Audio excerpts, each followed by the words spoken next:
ಏನ್ರಿ ಏನ್ರಿ ಮನಸ್ಸಿನಲ್ಲಿ ಏನಾದ್ರು ಸ್ವಲ್ಪ ಬೇರೆ ಹೆಣ್ಣಿನ ಚಪ್ಪಲ ಏನಾದ್ರು ಇದೆಯೇನು? ಇದೇ ಏನಕ್ಕೂ? ಇತ್ತು ಯಾವುದೋ ಒಂದು ಕಾಲದಲ್ಲಿ. ಯಾವ ಕಾಲದಲ್ಲಿತ್ತು? ಅಯ್ಯೋ ಅದೆಲ್ಲ ಕಳೆದು ಹೋದ ಘಟನೆ ಈಗ ಆತಕ್ಕದೆಲ್ಲ. ಕಳೆದೋಯ್ತಂತ ಹಾಗೆಲ್ಲ ಬಿಟ್ಟು ಬಿಡಬಾರ್ದು, ನಿಜ ಹೇಳಿ. ಅಯ್ಯೋ ನೆನ್ಸ್ಕೊಂಡ್ರೆ ಮನಸ್ಸಿಗೆ ಒಂಥರ ಹಿಂಸೆ ಆಗುತ್ತೆ ನನಗೆ. ಇರ್ಲಿ ಪರವಾಗಿಲ್ಲ, ಹೇಳಿ. ನೀ ಬೇಜಾರ್ ಮಾಡ್ಕೋಬಾರ್ದು. ನಾನ್ ಬೇಜಾರ್ ಮಾಡ್ಕೊಳ್ಳೋದಿಲ್ಲ. ನೀನ್ ಅಳಬಾರ್ದು. ನಾನು ಅಳೋದಿಲ್ಲ. ನೀನ್ ಕೋಪ ಮಾಡ್ಕೋಬಾರ್ದು. ನಾನ್ ಕೋಪ ಮಾಡ್ಕೊಳ್ಳೋದಿಲ್ಲ. ನೀನ್ ನೊಂದ್ಕೋಬಾರ್ದು. ನಾನ್ ನೊಂದ್ಕೊಳ್ಳೋದೇ ಇಲ್ಲ. ಯಾಕೆಂದ್ರೆ ಮುಂದೆ ನಾವಿಬ್ರು ಒಬ್ರನ್ನ ಒಬ್ರು ಅರ್ಥಕೊಂಡು ಬಾಳ್ಬೇಕಾದವ್ರು. ಹೌದು, ವಿಷಯ ಹೇಳಿ. ನಿನ್ನ ಹೃದಯ ನನಗ್ ಗೊತ್ತಿರ್ಬೇಕು, ನನ್ನ ಹೃದಯ ನಿನಗ್ ಗೊತ್ತಿರ್ಬೇಕು. ಹೌದು, ವಿಷಯ ಹೇಳಿ. ನೀನ್ ಹೀಗೆ ಕಿರ್ಚ್ಕೊಂಡ್ರೆ ನಾನು ಹೇಗೆ ಹೇಳಿ? ನಾನ್ ಕಿರ್ಚ್ಕೊಳ್ಳಲ್ಲ, ವಿಷಯ ನೀನ್ ಹೇಳಿ. ಕೇಳೋ ರೀತಿ ನನ್ನ ಒಂಥರ ಭಯಪಡಿಸ್ತಾ ಇದೆ. ಭಯ ಬೇಡಿ. ಹೇಗೆ ಹೇಳಪ್ಪ ನಾನು? ಹೇಗಾದ್ರೂ ಹೇಳಿ. ಅಯ್ಯೋ ಅವಳೊಂದ್ ಮಗುನ್ ತಾಯಿ ಬೇರೆ.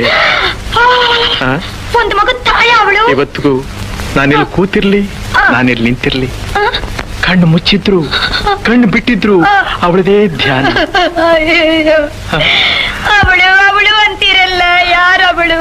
ಅವಳೇ ಅವಳೇ ಅವಳೇ ಶಾಂತ ಶಾಂತ ಶಾಂತ. ನನ್ ಶಾಂತಂದಲ್ದೆ ಇನ್ಯಾರಿಗೆ ಧ್ಯಾನ ನನಗೆ? ಏನ್ರಿ